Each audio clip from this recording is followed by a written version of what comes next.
आज मैं देश के प्रधानमंत्री नरेंद्र मोदी से सवाल करना चाहता हूं। प्रधानमंत्री, कल क्रिसमस था। कल पूरी देश की जनता के सामने आपने बयान दिया कि आज के दिन जीसस क्राइस्ट की शिक्षा को हमें याद रखना चाहिए।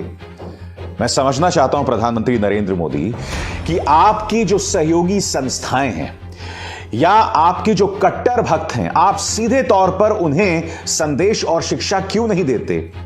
क्योंकि क्रिसमस के दिन कई जगहों से जो तस्वीरें सामने उभर कर आई हैं वो शर्मनाक हैं, शर्मनाक हैं दोस्तों। प्रधानमंत्री नरेंद्र मोदी ने क्या कहा, मैं चाहूंगा उनके वो अंधभक्त और बीजेपी की जो सहयोगी संस्थाएं हैं जिन्होंने ईसाइयों पर कल अत्याचार किए, वो भी पढ़ें प्रधानमंत्री ने क्या कहा है। मगर सबसे पहले ये तस्वीर देखिए, आप देख सकते हैं यहां पर पूरे स्क्रीन पर देखिए, यहां पर एक आदमी जो है वो बच्चों के सामने खड़े होकर माइक पर कुछ कह रहा है। यहां पर ये बच्चे जो हैं क्रिसमस के एक समारोह में आए हुए हैं और ये एक भीड़ के साथ वहां पहुंच जाता है और वहां पर जय श्री राम के नारे लगाना शुरू करता है।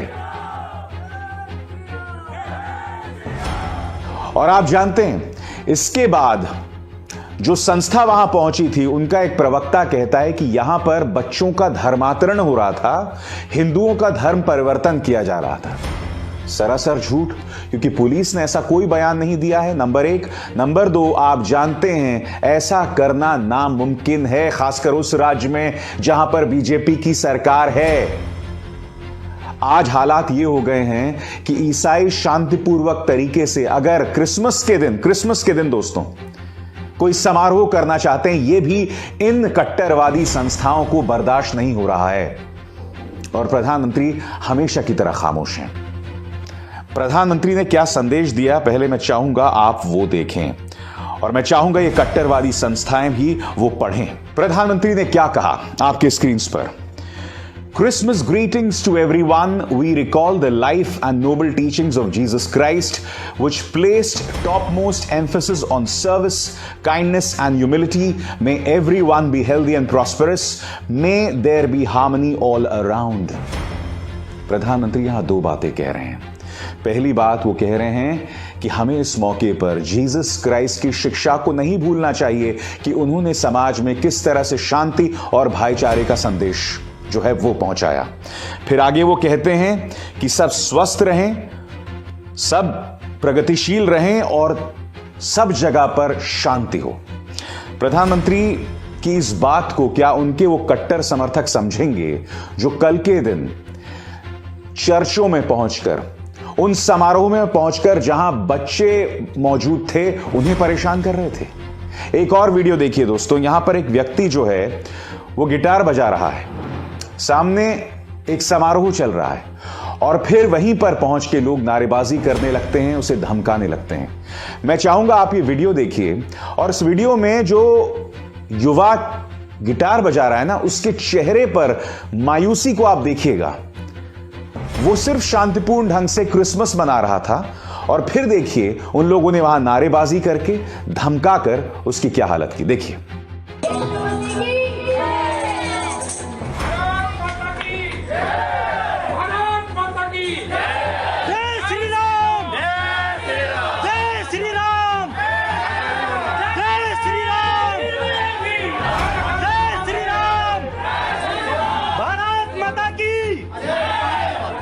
और आगरा की ये तस्वीर देखिए साहब, सांता क्लॉज के पुतले को जलाया जा रहा है। बाद में जब इनसे बात की गई तो उन्होंने कहा कि सांता क्लॉज लोगों के घरों में आकर धर्म परिवर्तन कराते हैं। भैया ये जो कहानी है ना, ये छोटे छोटे बच्चों को बताई जाती है कि आप एक पन्ने पर लिखिए कि आपको क्या चाहिए और रात को सांता क्लॉज आते हैं, वो एक पुरस्कार देते हैं, गिफ्ट देते हैं। ये तमाम चीजें जो हैं वो कल्पना हैं, ये हकीकत में नहीं होता है। और अगर आपके घरों में सांता क्लॉज आते भी हैं तो सांता क्लॉज का जो वेशभूषा है वो कई हिंदू लड़के भी पहनते हैं अपनी रोजी रोटी के लिए। मगर ये लोग इस कदर ब्रेन वॉश हो गए हैं कि एक कल्पना को इन्होंने अपने प्रचार का हिस्सा बना दिया है।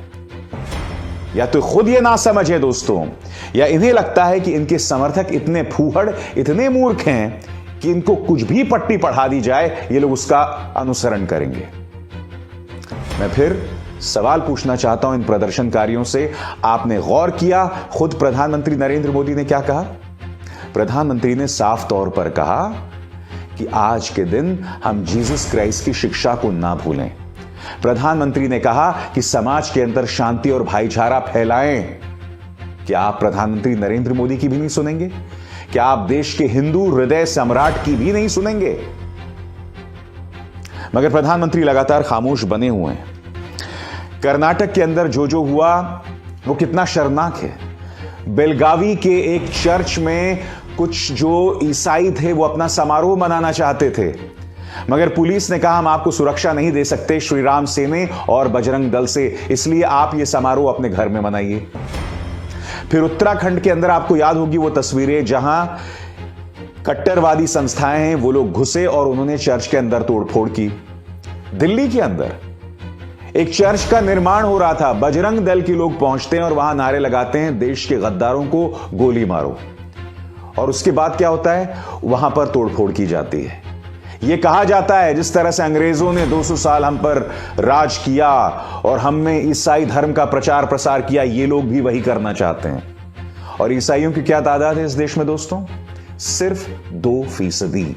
और मैं समझना चाहता हूं, क्या ईसाइयों को, क्या मुसलमानों को, क्या सिखों को अब पूजा अर्चना करने का भी अधिकार नहीं होगा? प्रधानमंत्री ये दोहरे मापदंड क्यों? एक तरफ आप जीसस क्राइस्ट की शिक्षा की बात करते हैं और दूसरी तरफ आप ये सब होने दे रहे हैं, क्यों? मैं समझना चाहता हूं क्यों। आप इटली गए थे, वहां आप ईसाइयों के सबसे बड़े धर्मगुरु पोप से मिले थे और पोप को आपने भारत में आने का निमंत्रण दिया सिर्फ इसलिए क्योंकि गोवा में आपको चुनाव जीतना है या मणिपुर में आपको चुनाव जीतना है जहां पर ईसाइयों की एक बहुत बड़ी आबादी है।